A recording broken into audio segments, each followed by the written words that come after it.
Haleluya, haleluya. Bagi setiap kita yang siap mendengarkan firman Tuhan, sama-sama katakan amin. Amin, amin. Puji Tuhan, sekali lagi shalom semuanya.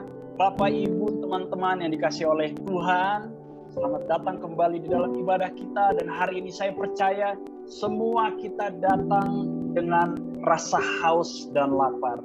Ya, jadi hari ini saya percaya meskipun saya tidak bisa lihat muka Bapak, Ibu, Saudara, saya percaya sukacita terus melimpah. Dan hari ini saya rindu semua kita sama-sama belajar ya. Gak cuma saya aja, gak cuma Pastor Robert aja, gak cuma setiap yang menyampaikan firman Tuhan aja yang belajar firman Tuhan, tapi setiap kita yang datang hari ini harus terus belajar. Maka dari itu, seperti yang saya ingatkan tadi, bagi yang sudah punya gadget ekstra, ya, cara mengganti supaya saya tidak ngomong sendiri juga, jadi saya bisa lihat engagement Bapak, Ibu, dan teman-teman hari ini. Jadi bisa masuk di dalam menti.com. Sebentar saya besarin dulu nomornya supaya semua kita bisa lihat. Jadi masuk di menti.com, tinggal masukin kodenya di 60466445 ya. Jadi nanti semua kita bisa masukin angkanya, setelah kodenya masukin nama panggilan kita ya. Mohon jangan pakai nama-nama yang aneh, pakai nama panggilan supaya nanti bisa terrecord dengan baik. 60466445.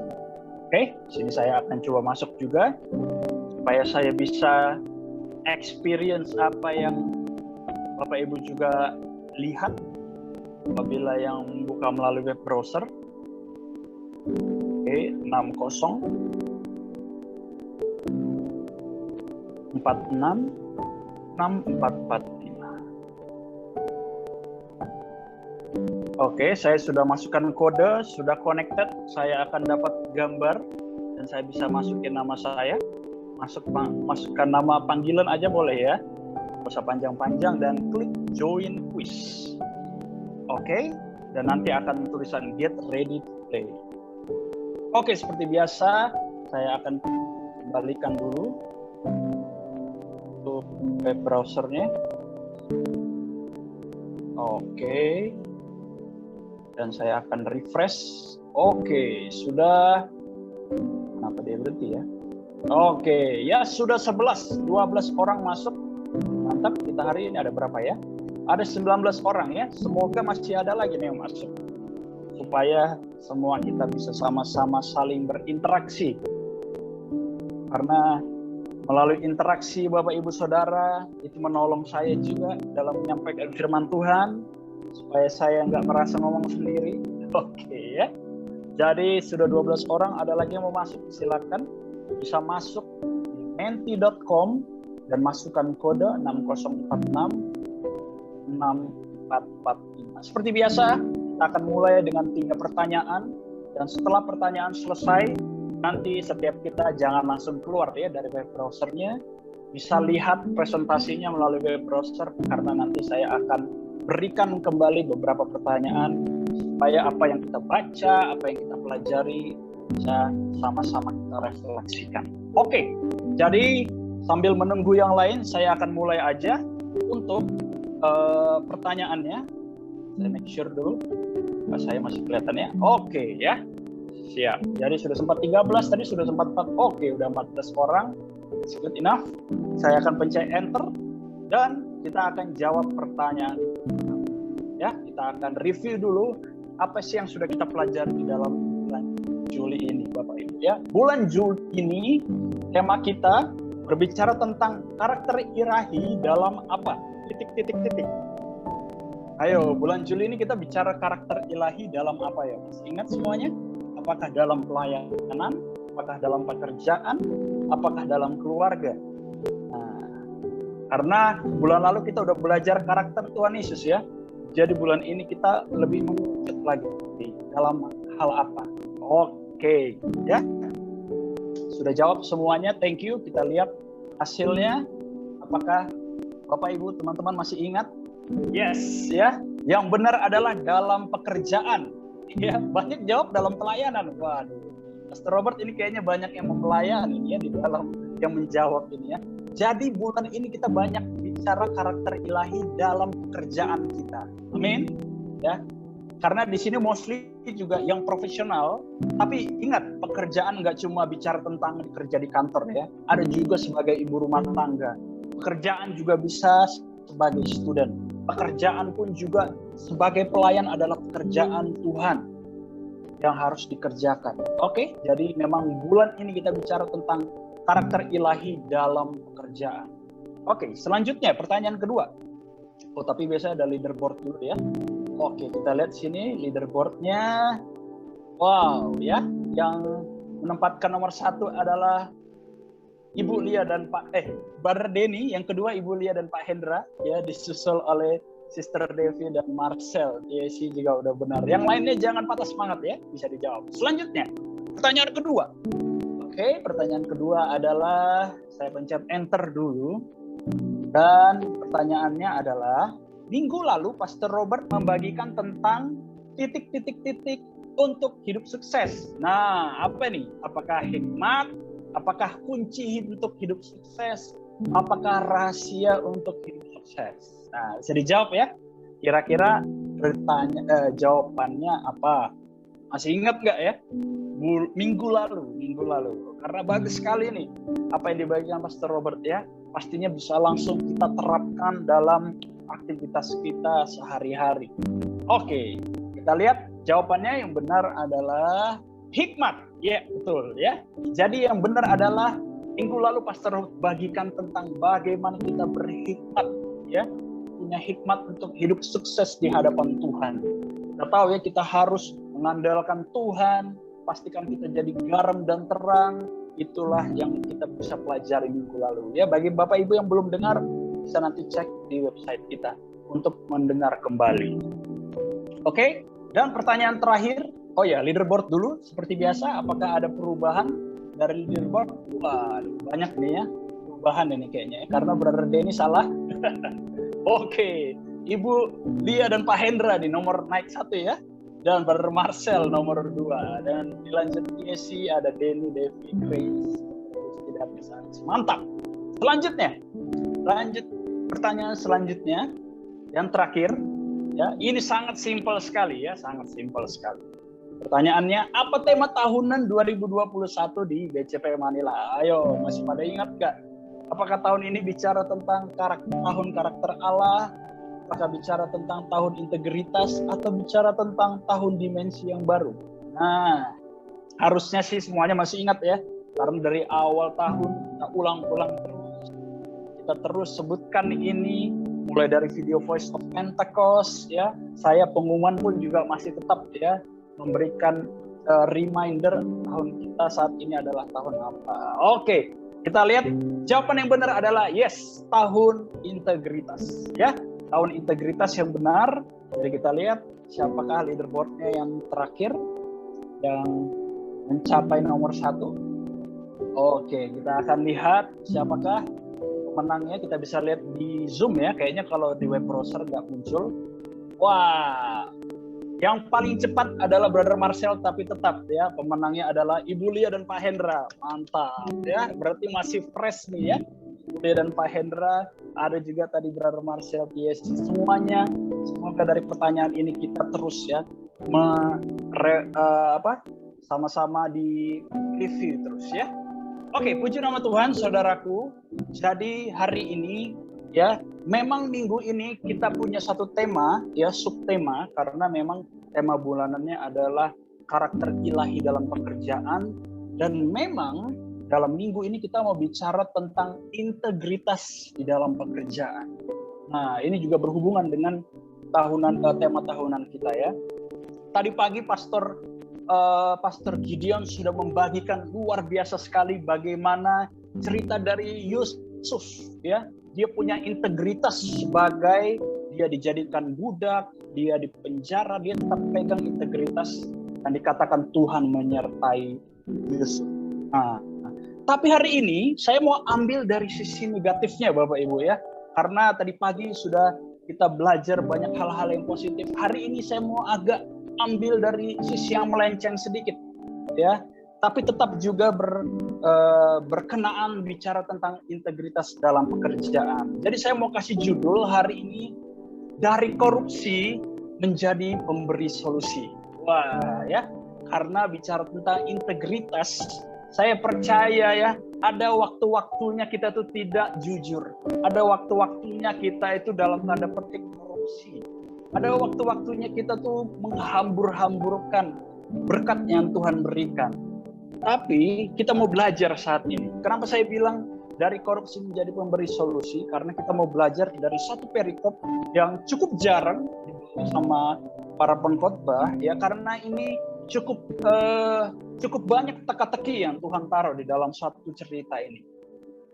Ya, tapi sebelumnya saya mau tanya dulu nih. Ya, kita sekarang coba jujur-jujuran dulu deh. Ya, kita jujur-jujuran dulu. Bapak Ibu bisa jawab sekali lagi. Apakah kita sudah jujur dalam kurung berintegritas dalam pekerjaan? Ya, apakah kita sudah jujur selama ini? Wah, ada yang langsung jawab nih ya. Kadang-kadang masih tidak jujur, Pastor. Udah 100% nih. Ayo, ada yang lagi yang mau jawab?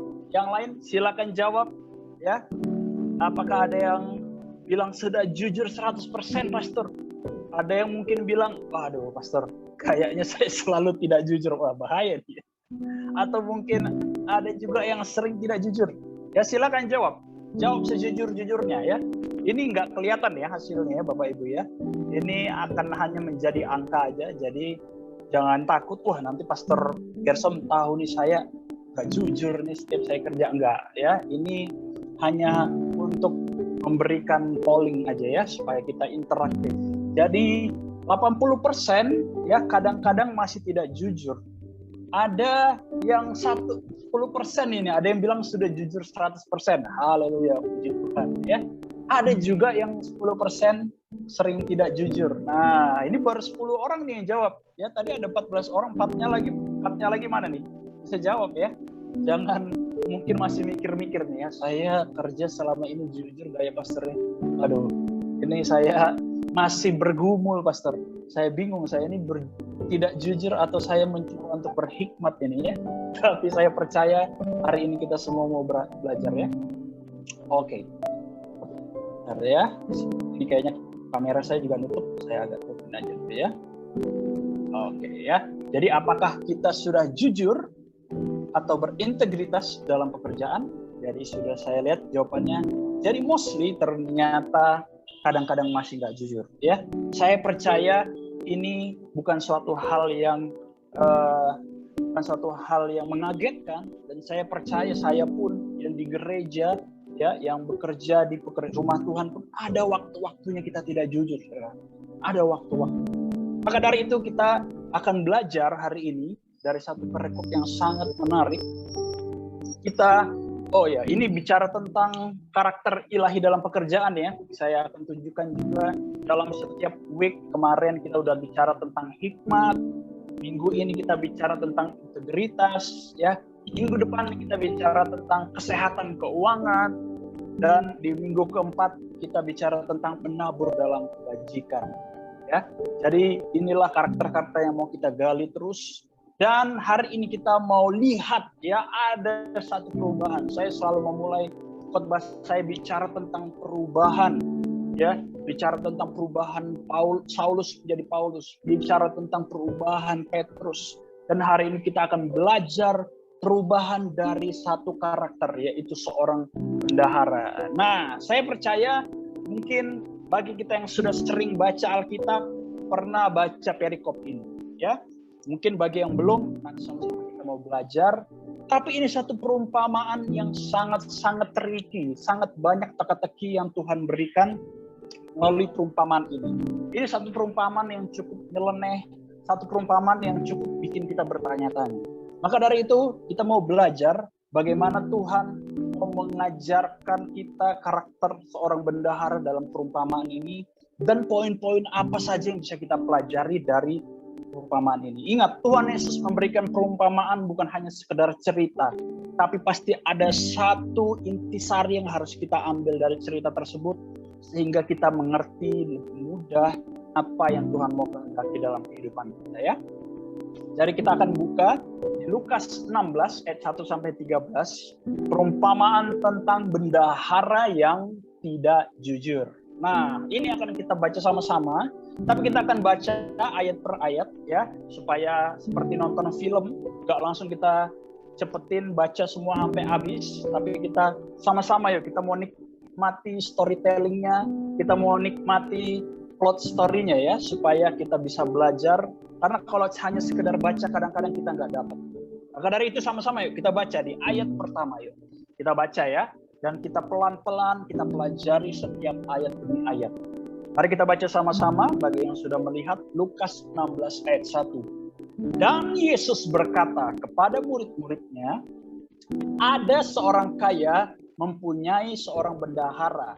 Kepadanya disampaikan tuduhan bahwa bendahara itu menghamburkan miliknya. Teman-teman, Bapak Ibu yang dikasihi oleh Tuhan, ketika Tuhan Yesus memberikan sebuah perumpamaan, ingat, dia selalu membawa karakter dalam perumpamaan itu sesuai dengan penontonnya. Ya, jadi kalau penontonnya misalnya ada beberapa grup ya, contohnya kalau kita lihat waktu Tuhan Yesus memberikan perumpamaan anak yang hilang, dia sedang bercerita kepada grup pertama yaitu murid Yesus, dan kedua ada grup yaitu orang yang berdosa. Nah, biasanya nanti di dalam perumpamaan itu akan menggambarkan grup-grup itu. Nah, di sini kita bisa lihat jelas sekali saat ini Tuhan Yesus sedang berbicara dengan siapa? Kita bisa baca di ayat awalnya. Dan Yesus berkata kepada siapa? Murid-muridnya.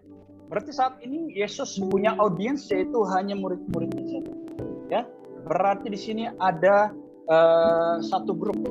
Dan kalau kita lihat di dalam Tuhan Yesus memulai perumpamaannya, di sini ada dibuat dua karakter. Pertama ada seorang apa?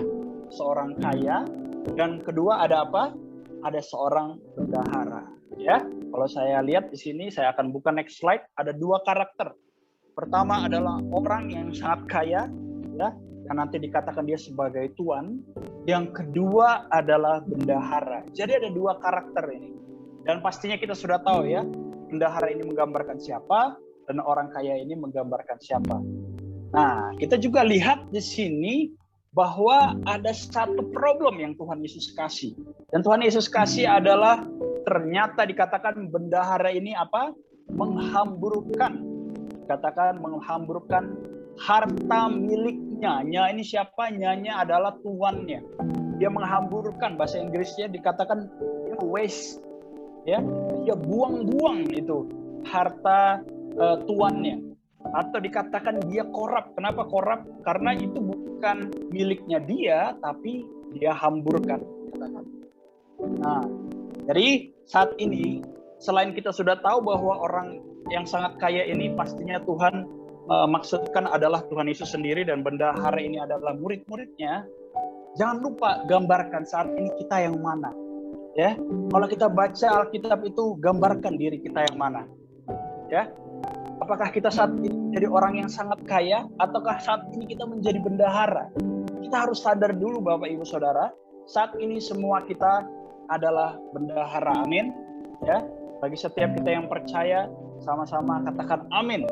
Kita ini semua bendaharanya Tuhan. Ya. Makanya saya tadi lihat ya, saya tanya di awal, masih ternyata mostly kita masih sering kadang-kadang nggak jujur. Kadang-kadang kita masih sering bohong, kadang-kadang kita masih nggak berintegritas. Karena tanpa secara sadar itu sebenarnya kita sedang menghamburkan berkat Tuhan. Mungkin kita nggak langsung hamburnya besar-besaran ya, tapi mungkin kecil-kecil ya, sedikit-sedikit. Tapi mungkin kalau kita ingat-ingat, wah makin lama ternyata saya sudah banyak nih ya buang waktu yang Tuhan berikan. Saya sudah banyak buang uang yang Tuhan berikan. Saya sudah buang banyak kesempatan yang Tuhan berikan. Dan saya percaya semua kita pasti pernah mengalami seperti bendahara ini, menghamburkan, membuang berkat yang Tuhan berikan. Nah, setelah kita sudah tahu ceritanya, dan di ayat 1 kita lanjut lagi di Lukas 16 ayat 2 ya. Di Dikatakan, lalu ia memanggil bendahara itu dan berkata kepadanya, apakah yang kudengar tentang engkau? Berilah pertanggungan jawab atas urusanku, sebab engkau tidak boleh lagi bekerja sebagai bendahara. Ya, lihat saudaraku. Sebagai tuan yang mempunyai harta yang banyak dan dia tahu bendaharanya tidak jujur, apakah normal kalau tuannya ini memecat bendahara ini? Yes, pasti sangat normal, ya. Sudah sangat normal, ini suatu hal yang sangat wajar. Dikatakan di ayat bagian terakhir, sebab engkau tidak boleh lagi bekerja. Tidak boleh lagi bekerja. Suatu hal yang normal bagi seorang tuan yang punya otoritas kepada bendaharanya. Ya, dia bisa memecat kapan saja kalau bendaharanya tidak jujur. Nah, kita lanjut di ayat 3. Ya, kata bendahara itu di dalam hatinya, apakah yang harus aku perbuat? Tuanku memecat aku dari jabatanku sebagai bendahara, mencangkul aku tidak dapat, mengemis aku malu. Wow, luar biasa ya. Kita lihat di sini ya.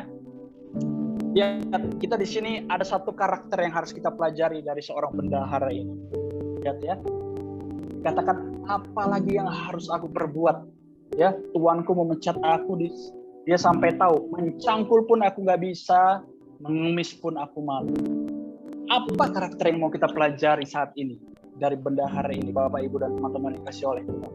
Pertama, karakter yang mau kita pelajari dari bendahara ini adalah sadar, ya, bahwa kita ini manusia yang terbatas. Ya, sadar bahwa kita ini full of limitations. Kita bisa lihat ya di ayat tersebut dikatakan, aduh aku cangkul aja nggak bisa, aku ngemis-ngemis pun, waduh malu ya. Lihat, si bendahara ini tahu tanpa tuannya dia tuh nggak ada apa-apanya. Tanpa tuannya itu dia nggak ada apa-apanya. Nah, ini kadang-kadang yang sering kita miss, saudaraku. Kadang-kadang kita sering miss, kadang-kadang kita merasa kita tuh bisa semuanya. Kadang-kadang kita tuh bisa tanpa Tuhan. Kadang-kadang kita merasa sukses tanpa Tuhan itu bisa. Sukses tanpa berdoa, sukses tanpa mungkin punya hubungan pribadi dengan Tuhan bisa. Saya katakan bisa, tapi saya nggak memastikan outputnya apakah terus sukses. Tapi ini salah satu karakter yang harus kita ingat. Jangan sampai kita merasa kita tuh masih punya kekuatan, wah tanpa Tuhan aku bisa. Di sini kita pelajari, ya. Saya percaya kalau kita mau punya integritas dalam pekerjaan kita, ingat kita tuh harus tahu kita tuh manusia yang terbatas. Saya bukan mengajarkan supaya kita tidak mengembangkan diri kita ya, enggak. Kita bisa terus mendevelop diri kita. Tapi di sini konteksnya adalah ketika kita keluar dari Tuhan, saya percaya kita akan menjadi manusia yang penuh dengan keterbatasan. Kita akan menjadi manusia yang saya yakin pasti penuh dengan masalah, penuh dengan keterbatasan itu tadi. Beberapa waktu yang lalu ada juga teman-teman yang cerita, wah semakin mendengar informasi tentang COVID ini, semakin saya takut, semakin saya ragu-ragu, semakin saya gak berani mau keluar rumah. Tapi ingat, waktu kita dekat sama Tuhan, ya, disitulah Tuhan merendahkan hati kita. Sehingga kita tahu, ya sebenarnya tanpa Tuhan aku gak bisa apa-apa. Dan karakter bendahara ini luar biasa sekali. Ketika dia ketahuan dia korupsi, ketika dia ketahuan bahwa dia menghamburkan harta tuannya, di sini dia sadar, Tuhan, aku ini manusia yang terbatas. Ini yang harus kita pelajari, saudara. Ya, ini jarang sekali diangkat, tapi kita bisa belajar hari ini bahwa bendahara ini punya satu kerendahan hati. Waktu dia sadar dia salah, dia sadar bahwa dia adalah manusia yang terbatas. Nah, selanjutnya ya, di ayat 4. Selain dia tahu bahwa dia adalah manusia yang terbatas, selain bendahara ini sadar bahwa tanpa tuannya dia nggak bisa apa-apa, tapi di sini dia langsung berani ambil keputusan. Di sini dia katakan langsung, aku tahu apa yang akan aku perbuat. Ya, di bahasa Inggrisnya, I know what I will decide. Supaya apabila aku dipecat dari jabatanku sebagai bendahara, ada orang yang menampung aku di rumah mereka. Lihat, di sini si bendahara ini sudah pasrah, ya, karena dia dipecat. Tapi dia bilang apa? Aku tahu apa yang harus aku perbuat. Aku tahu nih, aku harus melangkah kemana. Supaya paling enggak aku survive deh. Aku ada tempat tinggal deh. Ada yang nampung aku deh. Ini pikiran si bendahara ini. Ya. Jadi apa yang bisa kita pelajari selain dia tahu bahwa dia adalah manusia yang penuh dengan keterbatasan. Yang kedua kita pelajari adalah karakter bendahara ini adalah dia bertanggung jawab. Amin, saudaraku. Dia bertanggung jawab dengan apa yang sudah dia lakukan, ya, dan dia berani ambil keputusan. Lihat, ya, dia responsible and dare to take action. Jangan sampai kita udah ketahuan kita sering korupsi, udah ketahuan kita sering gak berintegritas, ya, tapi kita nggak mau tanggung jawab, kita nggak mau mengakuinya di hadapan Tuhan, kita nggak mau jujur sama Tuhan. Enggak, aku Tuhan, aku nggak begitu, aku nggak begini. Ya, kita tahu seperti cerita Raja Saul, ketika dia tahu bahwa dia tidak taat, dia masih cari cara celah, dia masih cari alasan. Ya, aku nggak taat, tapi bla bla bla bla bla bla. Tapi enggak, si bendahara ini dia ketahuan dia korupsi, dia ketahuan dia menghamburkan hartanya, dia bertanggung jawab. Ya, dikatakan di ayat ini, dia enggak berkata sama dirinya, udahlah aku kabur aja dari tuanku. Enggak, dia bilang, udahlah aku cari jalan aja supaya aku dapat pekerjaan yang lain. Enggak, dia apa? Aku tahu apa yang harus aku perbuat. Dia punya satu tanggung jawab dengan apa yang sudah dia lakukan, dan dia berani ambil keputusan. Ini yang harus kita pelajari, Bapak Ibu dan teman-teman. Setiap kita yang sudah bekerja hari ini, setiap kita yang saat ini di tengah-tengah pekerjaan kita, di tengah-tengah apa yang Tuhan percayakan, belajar terus tanggung jawab. Selesaikan apa yang harus diselesaikan dan berani ambil keputusan. Karena saya percaya kalau kita nggak bertanggung jawab, itu bahwa kita malah semakin banyak masalah. Ya, jadi yang pertama, karakter yang kita pelajari adalah kita harus sadar kita ini manusia yang terbatas. Kedua, kita belajar bertanggung jawab dan berani ambil keputusan. Nah, apa keputusan yang diambil oleh bendahara ini? Apakah suatu keputusan yang diambil? Nah, dalam beberapa ayat ke depan, Bapak Ibu bisa kembali mungkin ke web browsernya, karena saya akan bertanya beberapa hal, dan apakah kita menangkap, ya, ayat-ayat yang selanjutnya akan kita baca, ya. Ini bicara tentang hitung-hitungan. Jadi saya mau minta semua kita berinteraksi di ayat selanjutnya. Jadi keputusan yang diambil oleh bendahara ini di ayat 5, lalu ia mengambil seorang demi seorang yang berhutang kepada tuannya. Oke, dia manggil orang-orang yang punya hutang kepada tuannya. Katanya kepada yang pertama, berapakah hutangmu kepada tuanku? Ya, di ayat 6 kita baca pelan-pelan. Jawab orang itu 100 tempayan minyak. Lalu katanya kepada orang itu, inilah surat hutangmu. Duduklah dan buat surat hutang lain sekarang juga. 50 tempayan. Ya, lihat ya, dari ayat ini saya mau tanya pada Bapak Ibu semua. Berapa diskon yang diberikan oleh bendahara kepada si penghutang pertama? Nah, ayo bisa jawab nggak? Ada yang bilang 50%. Oke, ada yang jawab lagi yang lain? Ya. Ini matematika anak SD sebenarnya, ya. Ayo, ada yang jawab lain? Kira-kira berapa persen? Sudah 5 orang jawab. Ya. Berapa diskon yang diberikan? Kalau masih belum pasti saya balik lagi ya di ayatnya tadi. Ya, ya. Dia punya utang 100 dan setelah itu disuruh bikin surat hutang yang baru 50. Berarti berapa? Yes, ya. Berarti bendahara ini memberikan diskon, ya. Memberikan diskon 50%. Seneng nggak sih kita yang punya hutang kepada tuannya, ya, saya punya 100 tempayan nih hutang, tiba-tiba bendaharanya bilang, saya cut utang kamu. Sekarang hanya 50 tempayan. Yes, ya. 10 orang semua jawab 50%. Wah, ini kalau masalah diskon cepat ini biasanya yang jawab ini ya. Jadi luar biasa sekali, 50% langsung dipotong oleh bendahara ini. Ini adalah decision yang dia ambil. Oke, lanjut ya. Kita baca di ayat yang kedua, ayat yang 7. Kemudian dia berkata kepada yang kedua, dan berapakah hutangmu? Ini udah orang yang kedua ya. Jawab orang itu 100 pikul gandum. Katanya kepada orang itu, inilah surat hutangmu. Buatlah surat hutang lain 80 pikul. Ya, pertanyaan kedua, berapa diskon yang bendahara bendahara ini berikan kepada penghutang kedua? Wah, cepat sekali, mantap ini. Ini memang jemaat BCP kalau masalah diskonan cepat sekali ya. Jadi dari 100 pikul gandum buat yang baru sehingga sisa 80 pikul gandum. Jadi berapa diskonnya?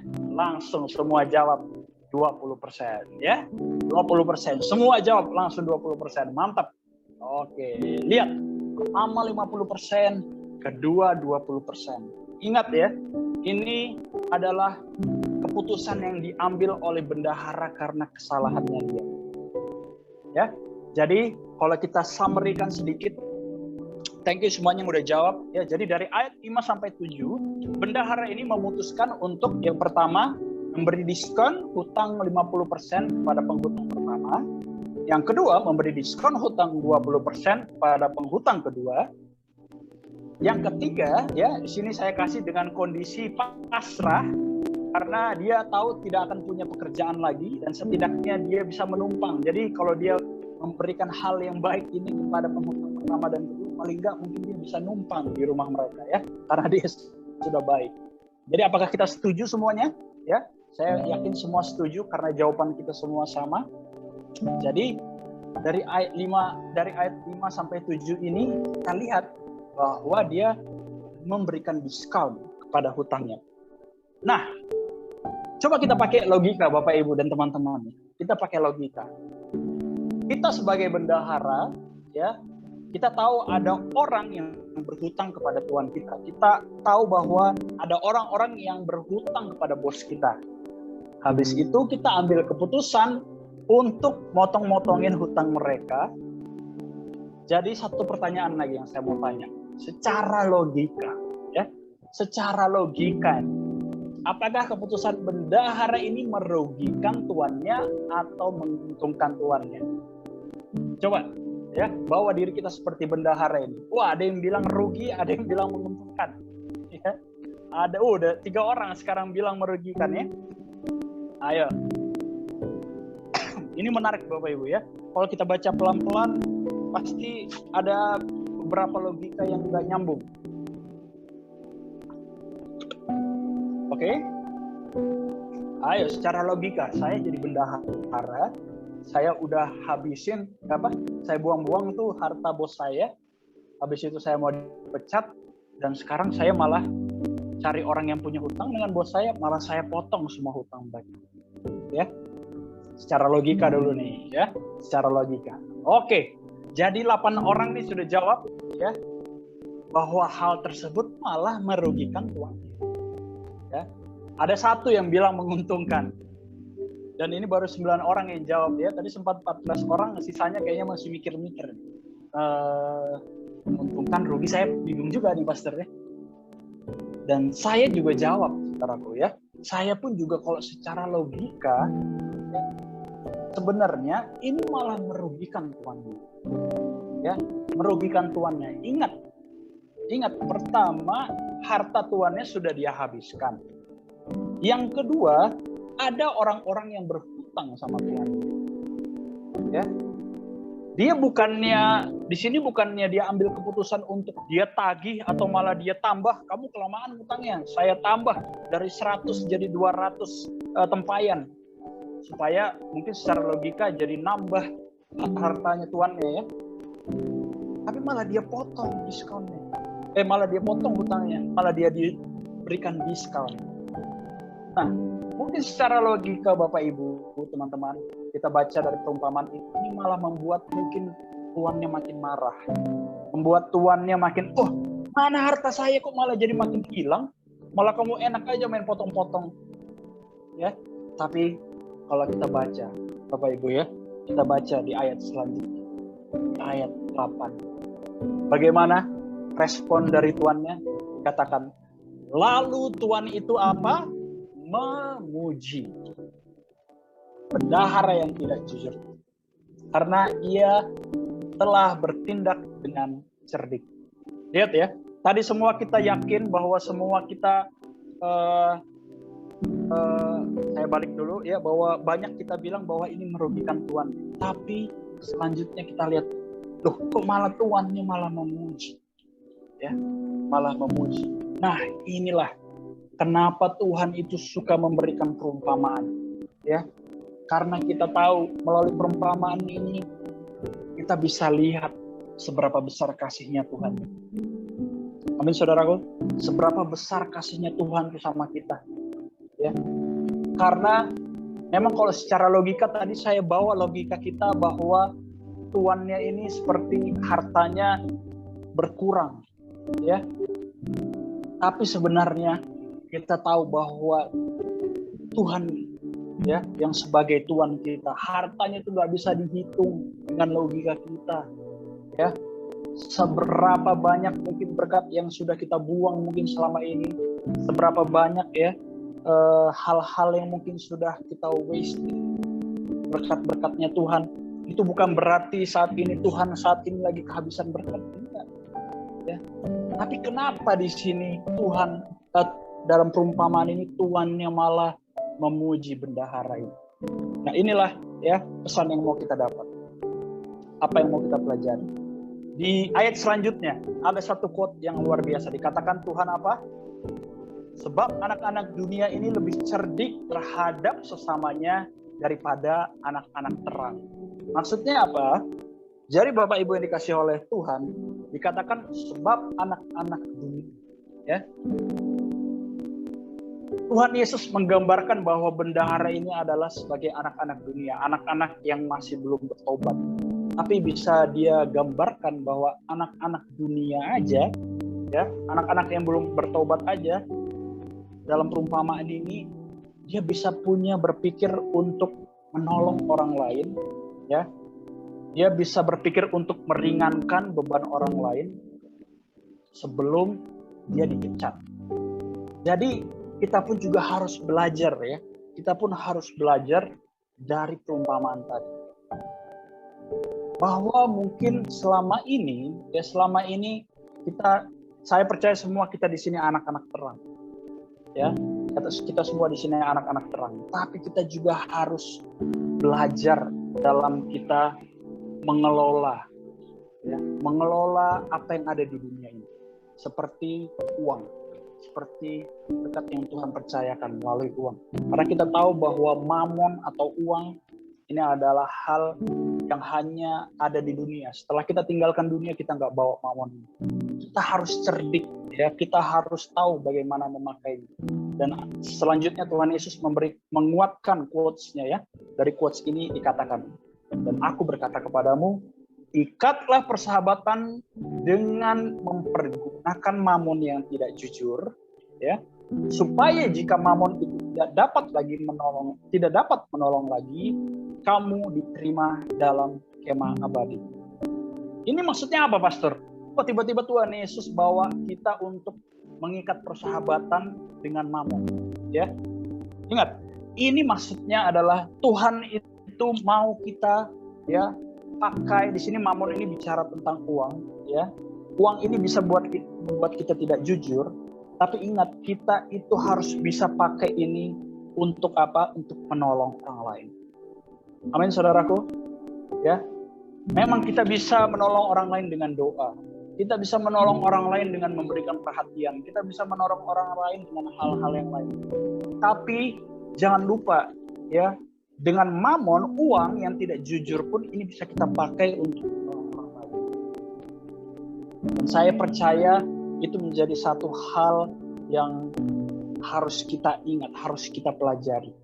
Maka dari itu saya bilang di karakter yang ketiga, apa yang harus kita pelajari dari bendahara ini adalah kita harus bisa jadi solusi bagi orang lain. Ya, bendahara ini sebelumnya dia adalah koruptor, tapi dia menjadi solution giver. Dia memberikan solusi. Dia meringankan beban orang lain.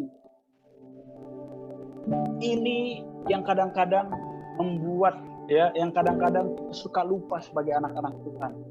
Ya, mungkin kita terlalu fokus kepada diri kita sendiri. Mungkin kita terlalu fokus dengan masalah kita sendiri. Sampai kadang-kadang kita nggak bisa meringankan masalah orang lain. Sampai kita lupa untuk memikirkan orang-orang di sekitar kita. Jangan sampai kita hanya fokus di diri kita, Bapak Ibu Saudara. Karena bicara tentang integritas dalam pekerjaan itu bukan bicara seberapa sukses kita, seberapa banyak kita dipromosi, seberapa hebat kita di kantor kita. Enggak, tapi seberapa banyak ya kita bisa menjadi solusi bagi orang lain. Saya percaya Tuhan sangat sekali senang ketika kita bisa menjadi jalan keluar bagi orang lain. Maka dari itu, kita belajar hari ini dari perumpamaan bendahara yang tidak jujur. Ya, yang pertama apa? Sadar semuanya kita terbatas.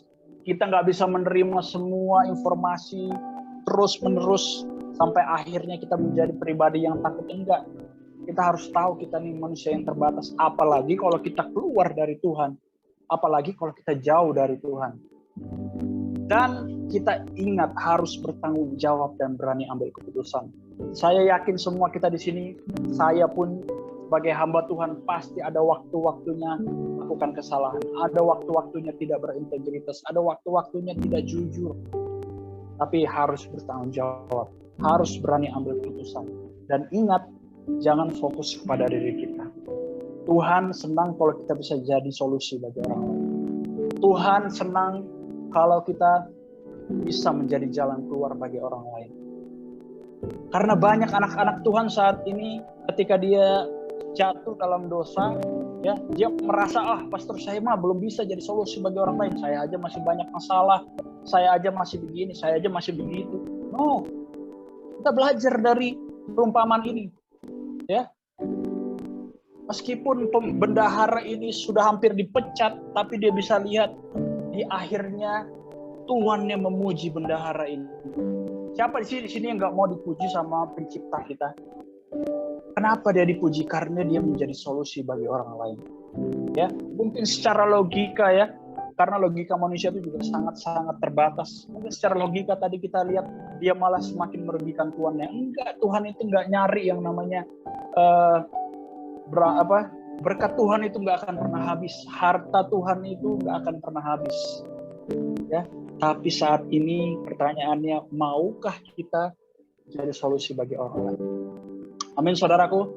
Saya percaya kita belajar hari ini untuk kita tidak hanya memikirkan diri kita, tapi kita bisa jadi berkat bagi orang lain. Untuk kita bisa jadi garam, jadi terang. Ya, inilah yang Tuhan mau. Dan saya percaya one day semua kita yang mengikuti ibadah saat ini, Tuhan akan memuji setiap kita. Tuhan tahu bobroknya kita. Tuhan tahu kita mungkin suka korupsi. Tuhan tahu mungkin kita sering menghamburkan berkatnya. Tuhan tahu mungkin kita sering gak jujur. Tapi saat ini kita mau sadar, Tuhan, tanpa Engkau aku gak bisa apa-apa, Tuhan. Tuhan, aku mau bertanggung jawab, Tuhan, dengan setiap apa yang aku lakukan, dengan kesalahan. Dan Tuhan, aku mau ambil keputusan. Ketika aku banyak salah, aku gak mau terlena, Tuhan, dengan masalah. Tapi aku mau tetap jadi solusi bagi orang lain. Aku mau tetap memberkati banyak orang lain. Amin, saudaraku. Kita kasih tepuk tangan ya buat firman Tuhan hari ini. Puji nama Tuhan. Saya percaya hari ini semua kita diberkati. Dan mari semuanya kita tundukkan kepala kita. Kita akan berdoa. Haleluya. Tuhan Yesus, terima kasih Bapa. Hari ini Tuhan, Engkau mengajarkan kami dari perikop bendahara yang tidak jujur, Tuhan. Kami tahu Tuhan Yesus, dari setiap kami Tuhan, kami tahu terkadang kami tidak jujur, terkadang integritas kami jatuh, terkadang kami masih belum bisa Tuhan 100% Bapak jadi manusia yang selalu jujur di hadapan Tuhan. Ampuni kami Tuhan hari ini. Bawa kami Tuhan untuk sadar secara cepat. Bawa kami untuk bertobat Tuhan. Karena kami tahu Tuhan Yesus, ketika kami keluar dari Engkau, ketika kami jauh dari Engkau, kami ini tidak ada apa-apanya Tuhan. Kami ini hanya manusia yang penuh dengan keterbatasan. Pikiran kami, ilmu pengetahuan yang kami tangkap, kami penuh dengan keterbatasan Tuhan Yesus. Ampuni kami Tuhan, mungkin selama ini kami merasa bisa tanpa Tuhan. Namun saat ini Tuhan ingatkan kami bahwa kami tidak apa-apanya tanpa Engkau Bapa. Dan Tuhan bawa kami menjadi pribadi yang bertanggung jawab Bapa. Mungkin banyak Tuhan Yesus berkat-berkat yang Tuhan sudah berikan bagi kami, namun kami buang-buang Bapa. Namun hari ini Tuhan, kami mau ambil keputusan di dalam nama Yesus. Kami mau jadi berkat bagi orang lain. Hari ini kami mau stop hanya memikirkan diri kami, namun kami mau menjadi solusi bagi banyak orang Tuhan. Ajarkan kami seperti bendahara ini Bapa, sehingga kami bisa meringankan beban orang lain. Kami bisa membantu orang lain. Karena itulah Tuhan Yesus yang Engkau rindukan dalam kehidupan kami. Kami mau Tuhan ketika kami bertemu dengan Engkau, sebagaimana Tuhan memuji bendahara ini, Tuhan pun juga memuji kami Bapa. Karena kami tidak fokus dengan kesalahan kami, namun kami mau fokus untuk membantu orang-orang di sekitar kami. Karena kami tahu Tuhan, semua kami di sini adalah manusia yang penuh dengan keterbatasan. Kami manusia yang penuh dengan kesalahan. Tapi kami tidak mau terpuruk Tuhan. Kami tidak mau ditipu oleh si iblis dengan mendengungkan kesalahan kami terus-menerus sehingga kami takut untuk menjadi berkat bagi orang lain. Tidak Tuhan. Hari ini Tuhan Yesus, kami berdoa di dalam nama Yesus. Segala ketakutan yang ada di hati kami, Tuhan tarik di dalam nama Yesus. Sehingga apapun yang kami punya saat ini, kami mau menjadi berkat bagi banyak orang. Kami tidak mau melihat seberapa besar atau kecil berkat itu. Kami percaya Tuhan jadikan kami saluran berkat bagi banyak orang. Terima kasih Bapa, hamba-Mu berdoa saat ini buat setiap anak-anak-Mu Tuhan yang mendengarkan firman ini. Mungkin bagi mereka yang sedang sakit Bapak, ataupun ada juga keluarga mereka yang sedang terbaring karena COVID-19. Kami mau berdoa di dalam nama Yesus. Kami percaya kesembuhan hanya berasal dari Tuhan. Dan kami percaya Bapak, Tuhan akan memberikan hati yang gembira bagi setiap mereka Tuhan Yesus yang sedang terbaring Tuhan. Sehingga itu menjadi obat bagi mereka untuk mengalami kesembuhan. Dan Tuhan berkati buat setiap kami yang mempunyai pergumulan Tuhan, yang mempunyai kerinduan Bapa, baik kami yang merindukan pasangan hidup, baik kami yang merindukan Tuhan momongan, baik kami yang merindukan masa depan yang indah buat anak-anak kami. Kami berdoa di dalam nama Yesus. Kami percaya Tuhan akan menyediakan segala sesuatu tepat pada waktunya ketika kami menjadi berkat bagi orang lain. Terima kasih Bapa, bahwa kami Tuhan untuk mempunyai hati yang terbuka untuk terus menjadi berkat bagi banyak orang di tengah-tengah masa pandemi. Terima kasih Tuhan Yesus atas kebaikan-Mu Bapa. Kami serahkan dalam tangan firman Tuhan malam hari ini Bapa, kiranya bertumbuh berkali-kali lipat dan jadikan hati kami sebagai tanah yang subur.